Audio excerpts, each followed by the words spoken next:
feeling a little strange when you make your home out on the range.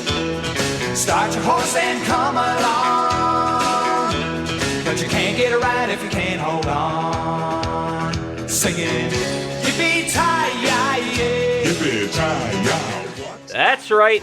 It's time to get a little weird, a little wild, a little strange. It's Hey Dude week on Boob Tube Boys. I'm Brian Vaughn. It's partially my fault that this happened. I'm joined by two gentlemen because, as we like to say, I'm not doing this alone. Spencer Hendricks, you're one of those gentlemen. Hey, dude. Hey, dude. What's up? I'm on the ranch. Van, how are you? Van Lee. That's the other Sing it guy. again now. Oh, wow. I like the boomy bassiness of your voice there. You're very committed. Well, the intro song has that, but Yes. it's very clearly just distorted. It's kind of scary a little bit that, hey, dude. Hey, dude, I've abducted your daughter. Yippee-ki-yay, what? Oh, by the way, thanks to the captioning, because I'm deaf, it doesn't say yippee-ki-yay. What does it say? It says yippee-ki-ti-yay, which I've never heard I've never heard that No, either. that's- Yippee-ki-ti-yay. It's not yeah. real. Mhm. You learn something new about Hey Dude every day. And the deep voice repeats it. Wow. Yippee-ki-ti, what? Well, at least they do. Say what? They are synchronized. I love that part. What a great theme song. One of my faves so far of the shows we've covered. Really took me back. Yeah. Me too. And I guess I'll get into that. So I chose Hey Dude as our show to cover because it was Because you love it. Because it's fantastic. It was a suggestion from my sister, a frequent listener to this show. AKJ. AKJ, yes. Who, by the time this episode airs, is probably a mom. Little Elias is probably into the world, ready to watch Hey Dude on his own. That's right. And one listen day. to the Boob Tube Boys, of course. And of course, once he's old enough Don't worry for the about language. the E. Yeah, I was going to say the E beside the episode titles. That's not a big deal. That No. means Won't for understand everybody. it. No, that's for babies. Yeah, and he'll learn some new colorful words along the way. Like so, fart. Editor's note, it happened. So congratulations goes out to Matt, Mandy, and happy birthday to little Elias. Now back to Hey Dude. yes, my sister suggested we cover Hey Dude, a show that she and I watched a lot as children. We saw probably most, if not all, episodes at some point. However, we were very young when we did, and we also play acted the show, so we would write our own little scripts in real time and be different characters and things like that. This is new to me. I didn't Yes. know this. We did Yeah, this in that's- our side yard as little kids. I'm not surprised. No. We did briefly, like roughly almost 10 years ago, when the three of us, you, me, and your sister were living together, we tried to write scripts and act them out. I'm sure you were there for it, Van. We tried to kind of determine how easy it was to read lines written for you, and Oh, so we you would were- write for one another. yes, and Okay. it was terrible. We all just did a terrible job. Like, hey, how are you today? Oh, no, I'm fine. It You know, is, it's like- yeah. Hey, it how just- are you today? So we did that kind of thing a lot, and I'm not surprised you guys did that. No, it was very, very fun. So this show, in some sort of weird way, I guess means something to me, despite the fact that, we'll get into it, it's not a terribly memorable show other than the fact that it's one a lot of millennials happen to have watched as children. So, Van, I'll ask you first. I know you have some experience with Hey Dude. What is it? I probably watched the whole series back then, but that was, of course, when did this air? Do you have the Yes, numbers? I do. 89 to 91. So I would have been Very 4 young. to 6. Yeah. What's weird to me is it clearly looked that time period, but Paramount Plus said that it was like 96 or something on Weird. the air dates when Yeah. I went through the menu. It did. It was, I believe it was re-aired again later Oh, also. well, you But think Paramount would its want, initial release date was 89. you would think they want to 91. put the original air date on their episodes, because I saw that, but Yeah. then the end credits always said like 89 or whatever, and it very much so did not look mid-90s. Mid-90s was funny too, looking. Mid-90s is distinct. funny looking in a different way. But not Early like 90s this. is like Yeah. 80s plus. Yeah. It's just this whole other sort of supersized 80s where things want to move forward, but they just can't. We're probably in that right now in the early Yeah, that's part of a true. decade, and we just don't know it yet. We're probably all guilty of some sort of super 2010 sort of bullshit. Well, no one knows anymore because no one goes outside their house. So yeah, No. this is a kind of time period where who knows what's going on with fashion in the current No, moment. plus online tells you everything anyway. Like, you just get on Twitter or whatever, or get on Google News. It'll I think tell you're just you. supposed to wear Google sweatpants News. all the time now, which whatever, that's That's fine with me. fine. Yeah, Yeah, I mean, it doesn't it's matter. casual wear's taken over from what I can gather. The only did thing it I ever remember leave? about this show was Mr. Ernst. That is, and kind of the theme song. I knew the beats What for a it, Yeah. but that's it. That's all I remember. what an inept bumbling. You know what wasn't inept and bumbling? That guy's career? Really? Yeah. Amazing. Well, I can't I'm wait sure to- he has the Absolutely. I list. can't wait to I talk do. about this. Mhm. That's true. Spencer, do you have any familiarity with Hey Dude? No, we talked about this when you introduced it at the end of Yeah. the last episode. I didn't watch Nickelodeon as a kid. I don't know what I was watching, but not Nickelodeon, so I missed Not out. even Snick. I missed out on all these Nick shows. at Night. I liked Salute Your Shorts more, but I did enjoy this show. Yeah, Salute Your Shorts had some attitude. Hey Dude obviously is a little more wholesome Sure. in terms of its content. I mentioned this already. Hey Dude ran from 1989 to 91, somehow cramming 5 seasons and 65 episodes into just over 2 years. How you do it, man? So they were just absolutely jamming it in there. A lot of this information that I'll present too comes from familiar sources like a wiki for the show from Wikipedia, IMDb, and then also articles I read about reunions of the Hey Dude cast. So, yeah, there's some arguably interesting stuff that I found. I mean, depending on what your threshold for interesting is. Did Ben Stiller come too? He's involved in this Okay. conversation, of course. Hey Dude was intended for teens, so the idea is that these teenagers in the show up to work in the summer at the Bar None Ranch. For free, presumably? I guess can't imagine for he free. paid. I was really confused about that. My first note was, is this child labor? Like, because I didn't get what they were doing or Yeah. how they were getting paid or were they getting paid or how old I they didn't were. understand that either, and I couldn't really seem to find out. I also noticed that different sources would say different things. Like, some said that each season of the show was a different summer at the camp, and others would say it's actually all just one summer, the Man, whole that's series. a lot of stuff happening in one summer. But, Yeah, so some really conflicting. Well, it's a lot goes on at the Bar None Ranch, which is in the show. It takes place in Tucson, Arizona, which is actually where it was filmed too. Do you know about the sets? I was going to Yes, say yeah. that first episode especially, it looked like it was not real at all. It looked like they were on a set and they just had the Arizona sky painted behind them. It looked like they were talking in front of a painting that whole first episode. I could be So, wrong. They filmed the show in Tanca Verde Guest Ranch, which is in Tucson, but they couldn't actually film all of it on the location. ranch. Yeah, there are actual people staying at the ranch. Yeah. And presumably doing things that middle class to rich people do, like go to ranches and be like, I roughed it for a week, and they like rode a horse or something. But so they couldn't stay right in there, though they did use the actual pool during the pool scenes for Hey Dude of the whatever this is called, the Tanca Verde Guest Ranch. Well, now which that still ranch exists. is still there. Yeah. Have you seen the video of the guy recently No, checking it out? no. So apparently that the set, and I recognize there's like a row of cubicles at the front desk that we see in the show. Yeah, in the lobby of the, That's still for the there. ranch. Wow. Yeah, now it's dilapidated, it's run down, the roof is caved in, but apparently they did this thing where they took the shingles and set a thing up where you could lift them up so that way it wouldn't get as hot. And then one day a big dust storm or something came along and like blew a bunch of them off. It crashed, broke a bunch of stuff, and they were all too afraid to ever do it again. So they just filmed and it was way too hot.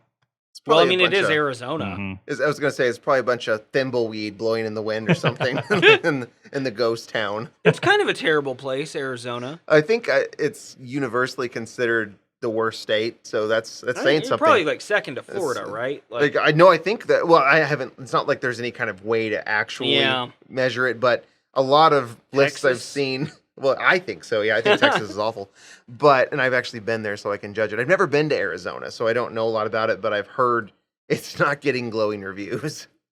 No, I'm not. I actually looked at Arizona's Yelp, and it's like a 1.5. I would never eat there. I would never eat at the Grand Canyon.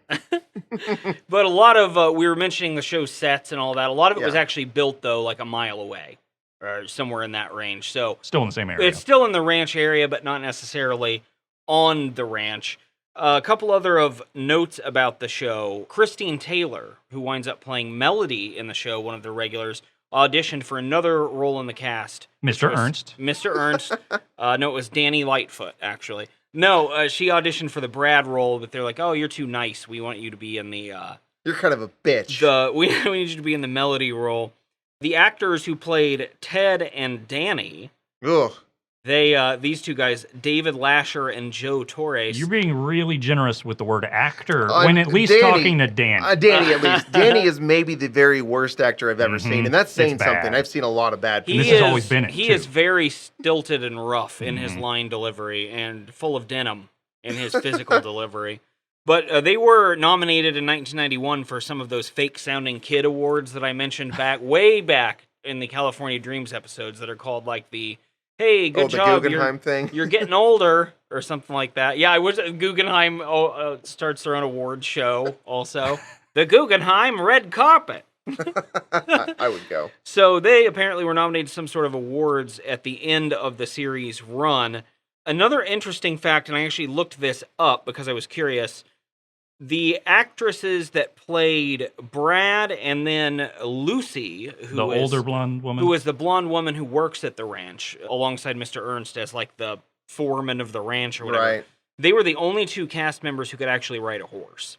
Oh, okay. Among Because the- I did see her riding a horse. Yeah, Oh, so that quite was a few legitimate. times. It seems like I feel like she was just always doing something. She's a centaur, actually. She was. She was active. She was serious. She took the camp seriously.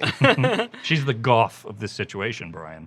Goth, for those Man. familiar with No random, one is familiar with that. random Jesus movies with horses in them. Yeah, if you've ever been really weird and gotten into the niche world of watching Christian movies on PureFlix and just being fascinated at how they unfold, Then you know what we're talking you about. might know Well, what we're talking about. You guys are overlooking the fact that we may have a sizable Christian audience. We might have people who just like to watch those that would be movies. among the most surprising Sincerely. things I would ever have learned, Mm-hmm. even about our show.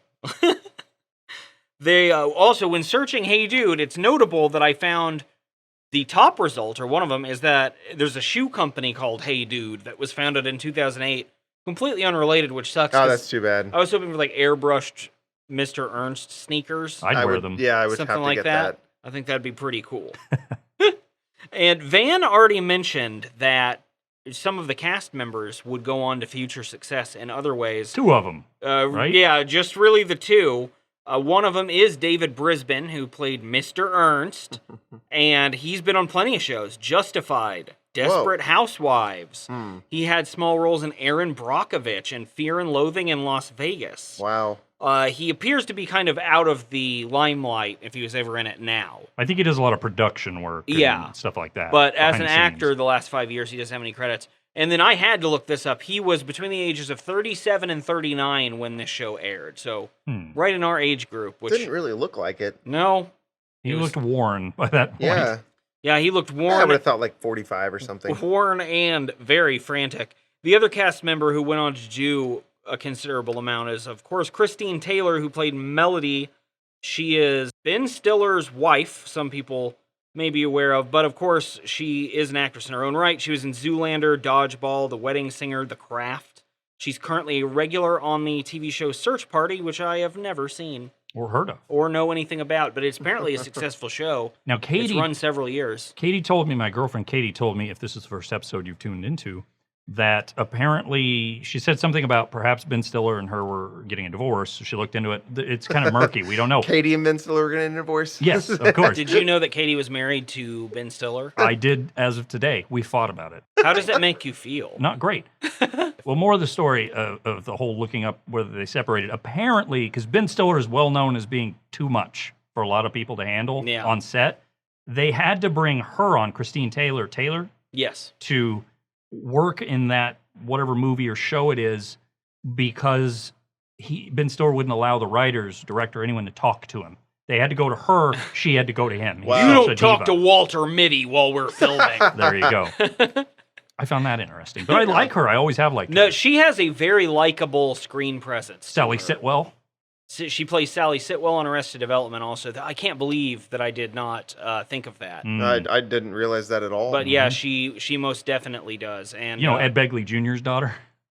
yeah, she the does. show. She and Ed Begley Jr. don't look all that related, quite Oh, honestly. all his hair's falling off, so she doesn't have that problem. Her eyebrows are just right there. You don't have to stick them on.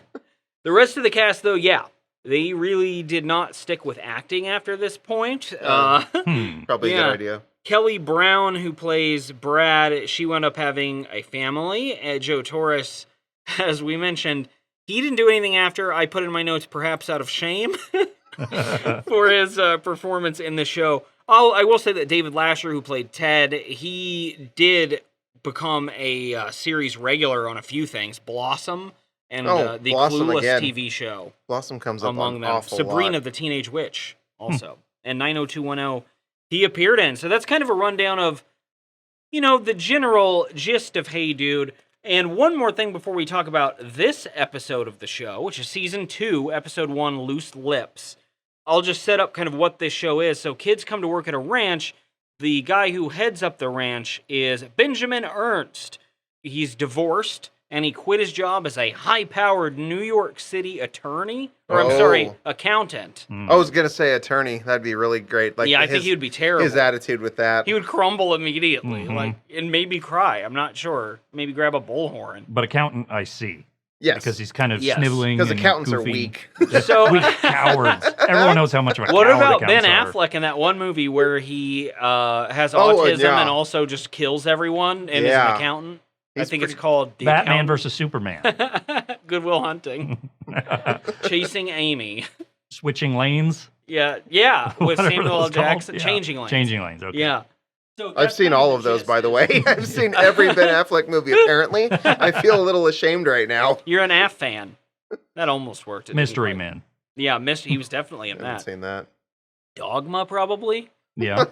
So, Mr. Ernst has relocated to Arizona to start anew as his marriage has fallen apart, and he's taken his son, Buddy, who always wears a Mets hat, alongside with him, and their dog, Cassie, who appears in the first season and then just isn't mentioned again, so presumably has been taken out back and murdered. That's not good. Although there's no way of knowing. Buried in the Arizona desert, unfortunately. Yeah, I do like Buddy's Mets hat. That's pretty cool. it is pretty cool. I would take one.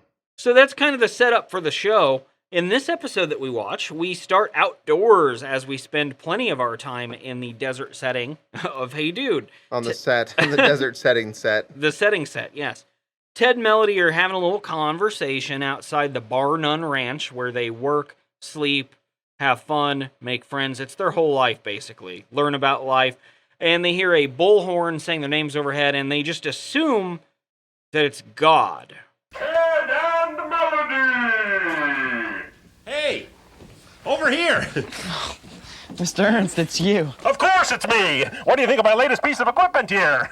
Mr. Ernst has purchased a bullhorn so that he can communicate with everyone on the ranch without moving very frequently.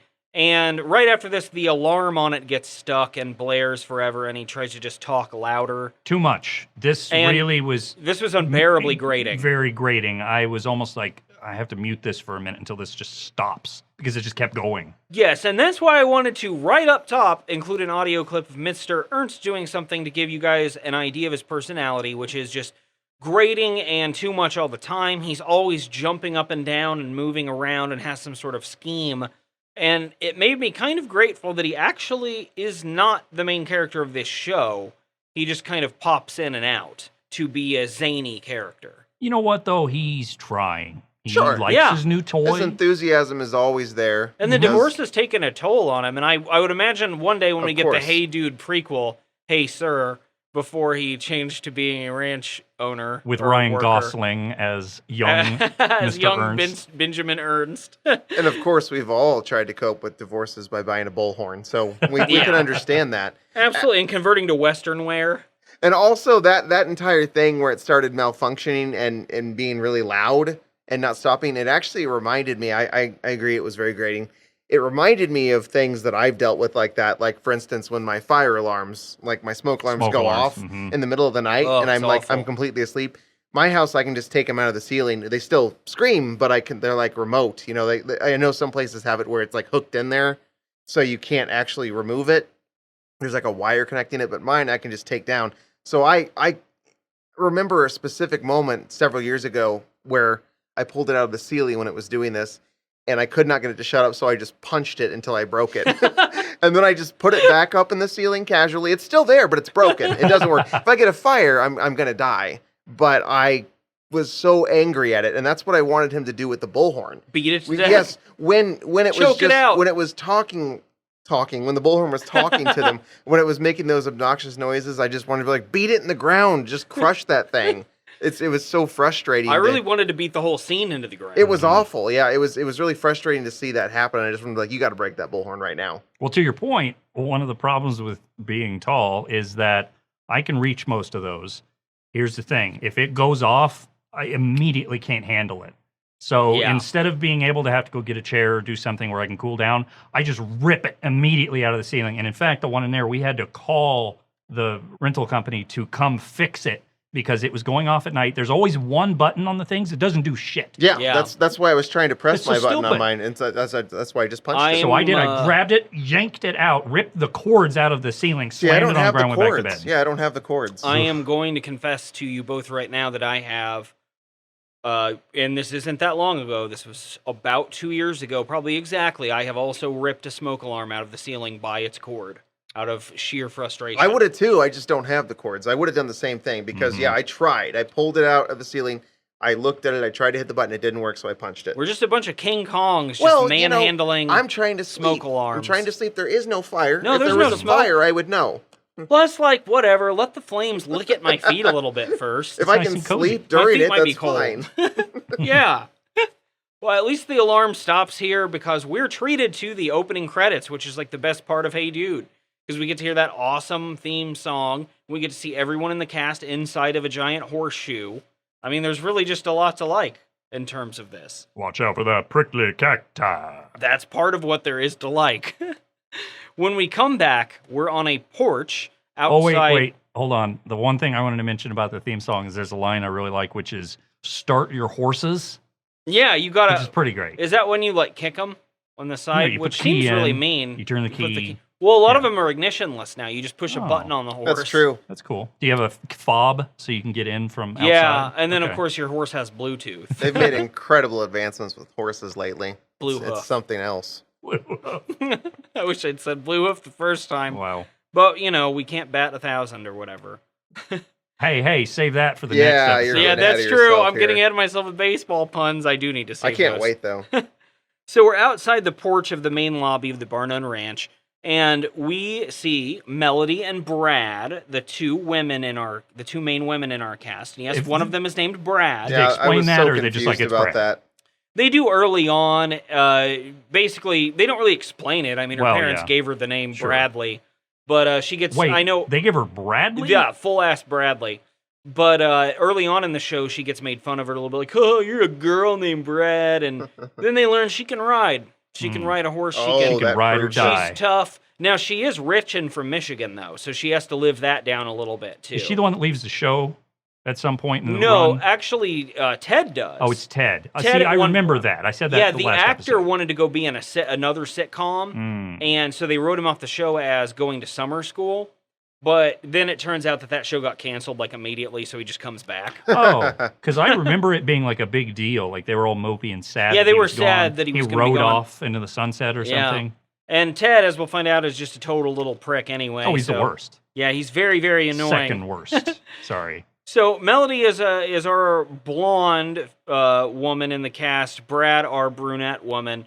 And Melody is in charge of the mail. She gets a letter for Brad and hands it to her. And Brad clearly does not want Melody to see the letter or what's inside it. This was it could have taken a really dark turn there. It could have been some sort of incredible blackmail material. It like, was. oh, What no, are you talking about? Oh no, my noon modeling career has come back to bite me.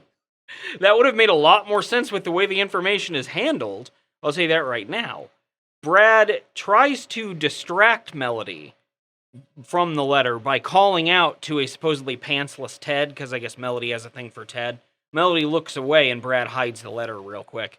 But it doesn't take Melody very long to find it. No, because because it's she's just a under snoopy pillow. little bitch. She won't let it go. No, she's very, very inquisitive. She opens the letter and it reveals the big, deep, dark secret of Brad, which is that one time a couple of years ago, she went to a school dance in a chicken costume. And I think that might even be worse than the nude photos. this is pictures of Brad in a chicken costume Yeah. that are enclosed in this letter that Brad's mom has sent her to make her feel more at home while she's at the ranch. Now, I personally think going to a school dance in a chicken costume is kind of a badass move. Power move, right? Yeah. But Brad is selling this like it's her own death. She's very upset. She thinks this is the worst thing that's ever happened. This cannot get out.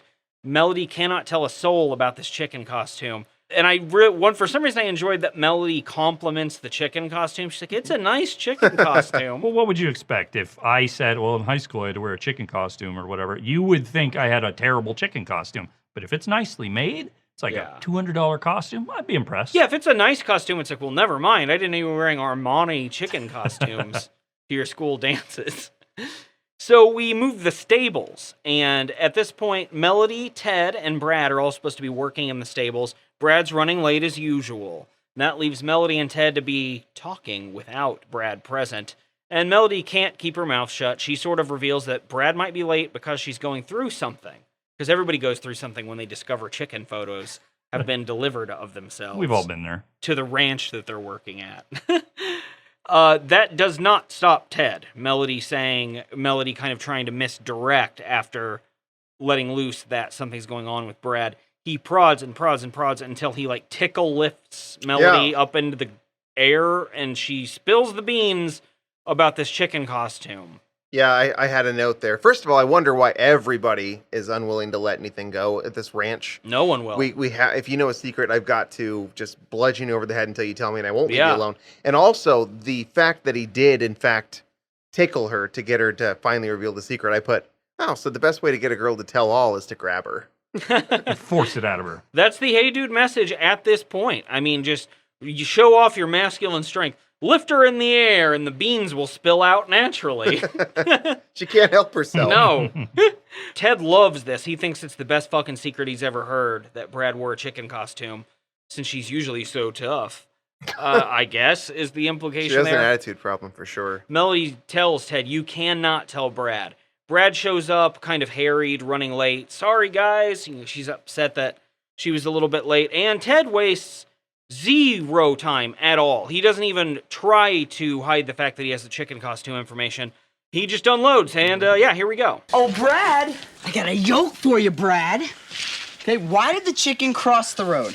What? Ted. To get to the school dance. Ted. Melody. Oh, said that joke laid an egg. Ted. Oh, sorry, didn't mean to ruffle your feathers. Woo! Yeah, I mean, Ted, to be That's fair, not subtle. on the fly came up with so many bird puns. It's pretty good. I was kind of impressed, despite the fact that total piece of shit. Just immediately spills the secret. This also, of course, tells Brad that Melody couldn't wait 5 seconds before telling Ted the secret, presumably because she, she's a little, as the episode would suggest, loose-lipped, and I think she has a crush on Ted as well. So Brad is pretty mad about this at this point, and we get our fourth and final main cast member here of the 4 core teens. Oh, good. It's Danny. Yay. Danny is a Hopi Indian. He arrives on a horse clad entirely in shades of denim, the shirt, the pants, just all of it. Lots of high pants and denim in this early 90s, late 80s pastiche. Danny and Brad are shocked by this revelation. Oh, what a revelation it is, too. That Melody has spilled the beans, which I've said like 1,000 times, but that's the best way to explain a secret. These are the kind of secrets where that's a good way to say it, too, because these are not anything deep and dark. I put these are the lamest secrets ever. Like, no one has anything important that they're actually discovering about them. So spill the beans is just the right comical approach to this. Because it's just, why does anybody care about any of this stuff? I am nonstop amazed at how big of a deal the chicken costume fact specifically is made out to be in this episode. I don't think I could possibly get that through enough at all. You would think that, like, they find out Melody killed someone a few years ago. I got a much darker idea, I'm telling you, when she opened that thing. I was like, what's going on here? Well, in photos, the way they sent it in the plain envelope. It looked like like she had like a your next stalker of kin or was something, killed in the blackmailer. war. It has a letter that's letters cut out of newspapers saying, send us the money or something. I am the Zodiac, and I'm coming for Mr. Ernst. Hey, you can have him. With the truth all out in the open, Melody gets flustered and tries to blame it all on Ted. Like, what are you guys talking about? Ted is terrible. I mean, he even told me that Danny is the one that flooded Mr. Ernst's bathroom, thus revealing that another secret was once spilled. So Danny, at one point in confidence, told Ted that he shit up Mr. Ernst's bathroom really bad, just filled it to the brim with poop. He's practically a member of the power team at this point. Yeah. He's got that kind of poop. And Ted told Melody, so neither one of them can keep a secret at this point. It's kind of ridiculous. Danny and Brad feel extremely wronged at this point. Their friends have betrayed them, and Mr. Ernst calls over the bullhorn for the four of them to get back to ranch work, whatever they do there. I don't really know. It's not clear. You guys aren't going to believe this, but the bullhorn gets stuck again. So, yeah. Before we cut to the next scene, we have to hear that thing blare on a little bit longer.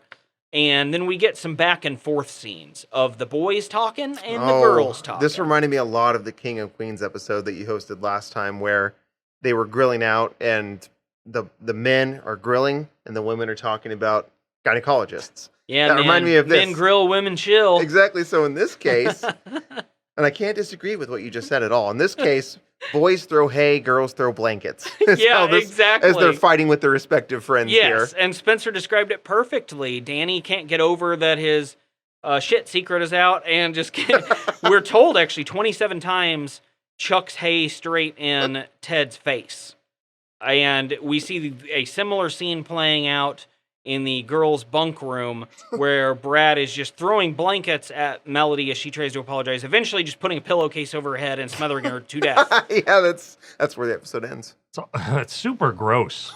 Used blankets of fellow campers in Arizona. Teenagers in Arizona. All that old sweat caked into the other fabric. Things, I'm sure. Some of those teens have just discovered their bodies. Hope not. Poop.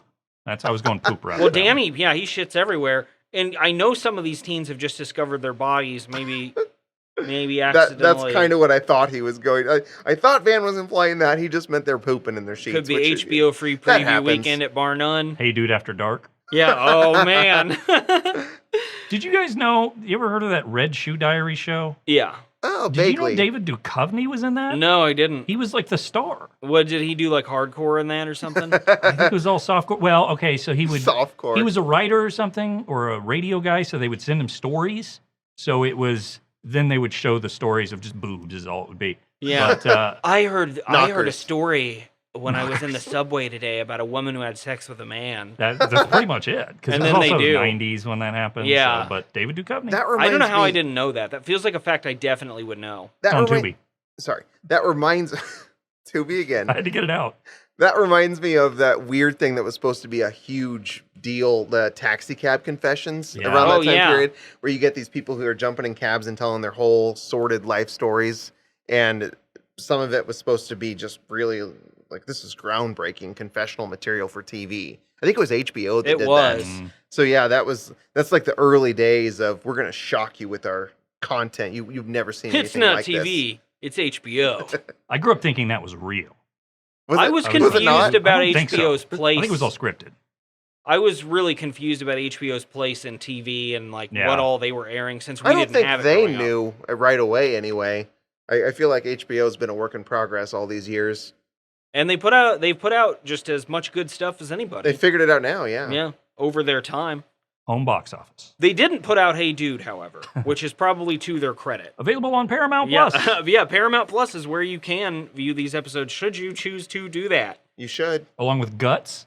That's on there. I saw one of you. We were doing a shared Paramount Plus account for this, just so you guys know. Did you see I watched Guts? I was going to say, we didn't all subscribe to Paramount Plus for this, listeners. So we shared one as a trial. It's made by CBS, right? So I can't imagine I'm going to continue it. But I did see that one of you had watched Guts. That was me. There's some interesting immediate sitcoms on confession there. from Van. At this point, our teens have thrown enough stuff at one another. So the boys come out of the stable area, the girls come out of the bunk, and they all kind of meet outside and have it out a little bit. And when we come back from break, we're going to talk about the conversation that they have. Get along, little girls. Till the break of day. Better watch out for those man-eating jackrabbits.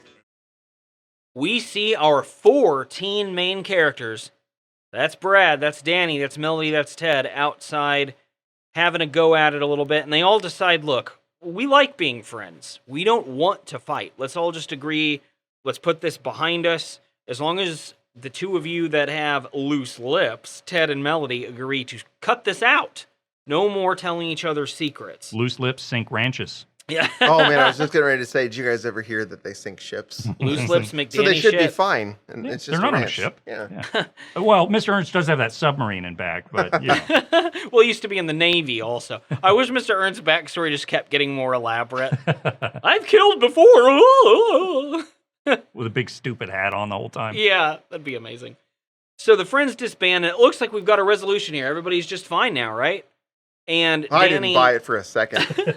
Danny denims over to Brad and says, hey, remember, we're supposed to meet with Mr. Ernst. And she looks a little confused, but she's like, oh, okay. They wander off to an abandoned bell tower where probably some rapes and murders have been committed in the past. I thought that's where they set up their snipers for intruders that are unwanted on the ranch. Yeah, it was really desolate and looked kind of, I don't know, like, it really did look abandoned and haunted, like a ghost bell tower.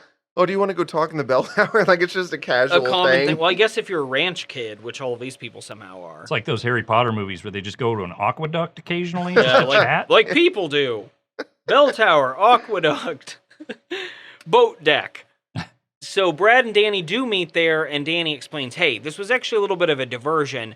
I want to be friends with Melody and Ted, obviously, but I don't know if we can trust them. Let's run a little experiment. Let's do a little game and see if we can trust them. Thankfully, this is a low stakes game because when you say diversion, it sounds like I'm going to blow the whole place up. It's like some kind of, again, I'd try and take it to a dark place. But yeah, his is just some little childish thing. You know what? We should teach them a lesson. Well, he has that Yeah. sniper tower, so he can hide It there. could have to blow gotten everyone much, You know up. what? much darker. I'm sorry, let me read this like Danny would. You know what? We should teach them a lesson. We should teach them a lesson. But And- what are we doing here? But Brad's got just the thing, because A gun. made me actually cough. Yeah, if this were that house episode, that actually Yeah. totally could happen. She has a little bit of a plan that involves a man named Eddie Hammerfink, and the show cuts away before we can find out what her plan is. So we're supposed to be a little in the dark too as we watch the I plan felt unfold. the tension for sure. But Eddie Hammerfink is known for one thing, according to this show. Yeah, he's Muscle Beach Eddie Hammerfink. He's hot. They say at some point. I'm He sorry, goes I into didn't the write it down. buildings. Is that what they said? Sometimes he comes into the buildings. It sounds like they said he walked into the building, like Yeah. he walked He into may the have, building. like, That's what I interpreted Both as. times they mentioned like who he is, it came across like the actors realized it wasn't in the script and had to ad lib on the fly, and they were just like, "He's a person with legs." Yeah, they came up with I would nothing. believe that considering this big elaborate charades game that comes up later, Mm. like when they have to do that. I would believe that this whole thing was just kind of made up and not in the script. We go back to the boys' bunk room now, where Danny starts tempting Ted with that hot goss, trying to get him to want to know the secret. Ted says he is new and improved. He doesn't need that secret. That's not Ted. The new Ted doesn't do that. Unless he's being a good friend to Danny, though. Just wants to listen. Yeah, if he can be a lending ear, then yeah, bring the secret on. So he bites, and Danny tells Ted that he recently found out a staff member at the Barn on Ranch has a crush on Muscle Beach Eddie Hammerfink, but he won't say who it is, and Ted reluctantly heads out to do his, ranch work, Whatever not it is. knowing the answer. He's a little frustrated, clearly, too. He doesn't know who wants to be penetrated by Eddie Hammerfink. And neither do we yet. We don't quite know what the plot is. We do Probably that because we're building. adults watching a kid's show, but you're not supposed to as a viewer. So, cut to the desert outside terrain, as we so often do. Brad and Mel are doing ranch work, and Brad dangles her secret to Melody, and Melody takes a little bit of a different approach than Ted, saying that actually, if Brad were to share the secret with her, it Ugh. could bring them closer together. That's incredibly manipulative. Mhm. These friends are all so manipulative. It the whole really time. is. And we again find out Brad's idea of a big secret is really skewed. Because she freaks out about the chicken suit thing, and her big goss appears that she recently love found this. out a staff member's middle name is Aloysius. Oh my god. Oh. So delicious. Just like Danny, she doesn't say whose it is, though. I really think that Brad, because she grew up wealthy, I'd like to think that this was written into the show intentionally. She grew up That's a wealthy nice riding thought. horses, that she doesn't understand real consequences or pain. So Sure. the chicken suit thing or the Aloysius thing represent big, deep, dark secrets to Brad's character. Well, I would argue that you're probably attaching more significance to this than the writers actually did, considering the rest of the quality of the show. But that's a great thought that you had, and I'm glad that you're so positive. Sometimes we have to imagine depth onto things. You have to color in between the lines. Exactly. Well, yeah, if we're going to do shows like these, you're absolutely right. We do. That's going to have to happen. Which are like all my shows. They're like non-entities. Hey, that's a skill that you can do that. We go back to the main room, which I've been referring to as the lobby. I don't really know what it is. I don't know what to call any of this stuff. Yeah, the main room at the ranch where dungeon. There's lots of animal heads. Also, what is Mr. Ernst? Like, what is his title? Is he the owner of the ranch? Man. He runs it. I'm not really sure if he's actually the owner. I mean, if he was a good enough accountant, he should own it. Well, in the next episode, we find out that there's some property battle. So I think you're right. owns it. You're right, Van. I think he must own it. So Mr. Ernst is a business owner. What's his first name again? Benjamin. Okay. Benjamin. And Never Buddy, his son, who's not in this episode, actually. But he is in our next one. He's he. Benjamin Ernst Jr., technically. Oh. Goes by Buddy. Neither he nor his sweet Mets hat are in this episode. No, I wish they were. They're in the credits. I don't think Buddy is short for well, it Benjamin is now. Ernst Jr. It is now. One of those weird names that does that. We are in that animal head room, but outside of it, Mr. Ernst is trying to fix the loudspeaker again. He's not using the bullhorn. He knows that won't work. He's given up. Yeah, he's connecting something just directly to the phone line using technology in ways that it does not work. Clearly not an electrician. No, and inadvertently making a giant speakerphone out of someone's phone call. So whoops, he messed up again. We transition indoors with some awesome... All the transition music in this show rules. It's like done on a Casio keyboard you could buy for your home. I forgot to mention that because it's this Western motif, but it's so synthesized. It's like, it's a Western motif done on a Casio while having like... You make it sound interesting when you say it that way. It kind of is. Like I think I want to listen to that kind of music. What if the people that made the Dungeon Explorer soundtrack tried to make the Hey Dude They wanted to do a soundtrack? Western thing? I'm in. I want to listen to this. And that's all of our transition music. And I assume it was cheaper to do that way. Sure. Than have musicians do it or something. I'm not really sure. I mean, they had vocalists. So, inside, now that we've had that transition music, Ted and Melody both know secrets, and they're dancing around telling one another the newly discovered secrets. And eventually they decide, hey, this is in so many sitcoms. If you're able to guess the secret, it doesn't really count as me telling you the secret. And this takes 45 minutes to pantomime through? Approximately for the length of like The Irishman or something. We see pantomiming, basically just they're playing charades to guess. And badly. Ted is acting out, Melody is guessing. And Ted eventually gets Melody to guess that someone has a crush on someone. And from there, she guesses that it's a guy and that a girl has a crush on this guy. And from there, Ted bangs on a table, which gets the word hammer into Melody's mind. And she's excited initially. Eddie Hammerfink. Someone has a crush on Eddie Hammerfink until she realizes, fuck, that's me. I have a crush on Eddie Hammerfink. Oh, man. Inception. Dun, dun, dun. So we find out that's what the game was all along. Melody has a crush on Eddie Hammerfink. And Brad told this information to Danny so Danny could slip it to Ted. However, Danny did not tell Ted that it was Melody, so he didn't technically reveal the full breadth of the secret. And at this point, though, Melody and Ted do realize the jig is up, so to speak.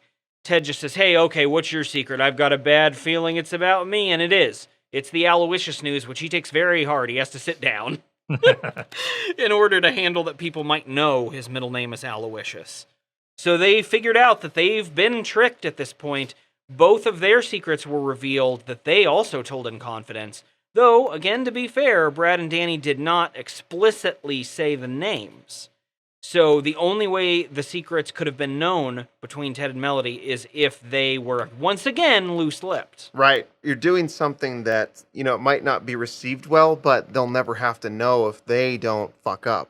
It's like if you, say, if you put a note inside of a pizza box that's in a refrigerator that you share, it's like, please don't eat this. The only reason anyone's going to have to open that and be like, what an asshole doesn't want me to eat this, is if you fucking open that pizza box and you were trying to eat my pizza. It's a trap. Or a more dubious example that I think is like my go-to on this is the like relationship couple, like one partner reads the other's phone and finds out some unsavory details. What can you do? What the fuck were you doing reading this person's phone? I feel like Brad and Danny are still in the wrong here to a degree. Sure. For Everyone's having wrong. revealed secret information.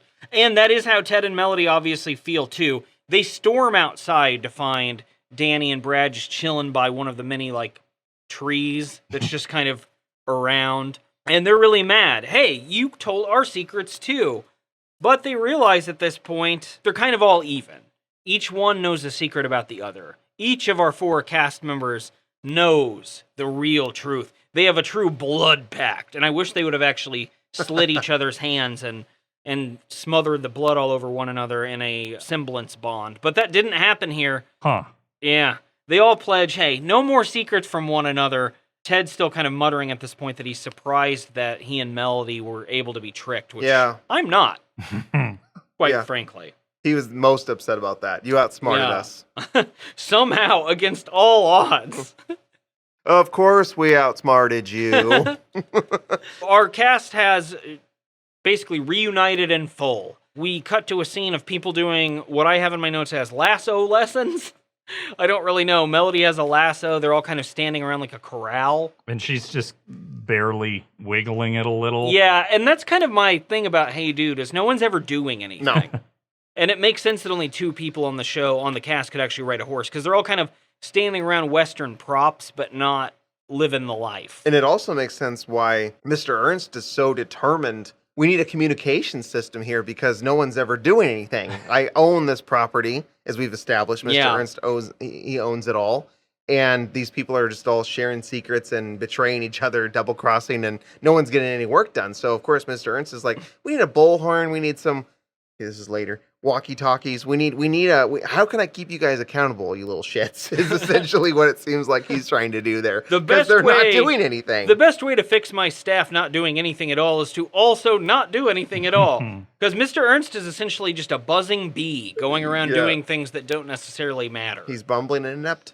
He is. And that leads to our outro scene at this lasso palace where Mr. Ernst presents that he has like a big surprise, which are walkie-talkies. And they work really well. He bought them at a discount as he buys everything. And they work really well, and it's over. That's the They end work of the well, episode. nothing could possibly go wrong, so yeah, then he tries one out. Forget about the loudspeaker. This is better than any loudspeaker or that stupid bullhorn. Walkie-talkies, huh? The guy who sold them to me guaranteed they're state-of-the-art. Plus, I got a great price on them, too, because they're used. Guy sold them to me right off the back of his truck. They explain that's how he keeps his overhead low. Yeah. It's pretty clear from the get-go here something is fucking wrong with these walkie-talkies, and it definitely is. Mr. Ernst accidentally, I forget how it's described, stumbles upon a police transmission of sorts, and has already given out his name, so the police threaten to come get him. That's right. That's how it works. Yeah, that's definitely... All of this episode is completely scientifically accurate. Well, we know that walkie-talkies can't change bands or channels or anything. You're stuck with the one you have, and there's nothing you can do about it. Must have been like the prototype of a walkie-talkie, where it's like they're all on the police frequency. Now, if you have a walker-talkie, you can actually speak to spirits. I thought you were going to say Chuck Norris directly. I was like, I'll get one right now. Is a walkie-talkie, is there a more technical term for that? A radio? Like, what is that, it? Is there yeah, another there's word? got to be like handheld two-way radio. Yeah, There's something got to like be that. something other than walkie-talkie, which is, as we discussed a couple of weeks ago, that's what the House series wanted to avoid. Is a lot of walking and walkie-talkie, talking. walkie-talkie Which scenes. people don't do. They either walk or they talk or neither. So yeah, that doesn't work, and Ernst never was able to solve his problem. What was his real problem? I guess Spencer's Communication. right, is communication. His kids are lazy. They're lazy, and he's losing money on this farm. It seems the like he's ranch, putting like a lot of work whatever into the this. fuck it is. The ranch is just dilapidated and falling apart. He's losing his life. I guess the livelihood. end of the show is he's destitute, and all the kids are out in the street, and there's no hope for anyone. He just has his head hung and like sweat pouring down, and the scene fades out as he looks at the gun on the counter next to the table. On the bright side, there's clearly a career for them in the baseball universe coming up, so maybe they can transition to that. That's true. In our next episode, the cast has a little more to do, so to speak. They play for the Mets. Yeah, exactly. This one ends with us going to the credits, which look like they were made on one of those like VTech kids computers that can only do like a couple of things. I mean, everything's really cheap. And again, we get the instrumental version of the theme played on like a child's keyboard. And that kind of plays us out, and that's the end of this episode of Hey Dude, which is very uneventful. This one was kind of boring to me. Yeah. Well, that's because it's really boring. Yeah, I just got through it. That's all I did. I wasn't all that interested. I was kind of dreading the second one, and then I watched the second one, and I no longer was dreading. I had a similar thing. I did too. I was kind of, I did laugh mockingly at some of the dialogue, largely Danny in this first one. I work on the ranch. I was getting a little sleepy, and I was like, I probably should nap before I watch the second one. And then it started, and I got the premise, and I was like, I'm wide awake right now. Yeah. Like, I was immediately just like, yes, let's do more of this. This was the same thing with me. I got some food, and I was excited to watch these Hey Dudes relive my childhood. I watched the first one and was like, as a child, did I just have the best attention span ever to where I thought this was remotely interesting? I thought the same thing, I paused it about like 15 minutes in. I was like, these are only 22 minutes, right? Yeah. Like, I wanted to make sure Same here. I was actually a little bummed they were 24. Oh, man, less commercials back then. But then the second one, you could have made that 2 hours, and I think I would. Oh, my God, yes. I would have been in for it. And that's what we have in store for you guys. Later on in the week, we move to Season 3, Episode 7, Dueling Ranches, in which is just like it sounds. It is. The Bar None Ranch cast, staff, whatever you want to call them, they have to face off against the Snake Eyes Ranch in a baseball game. I'm just going to tell you guys right now, it is fucking amazing. And we can't wait to talk about it.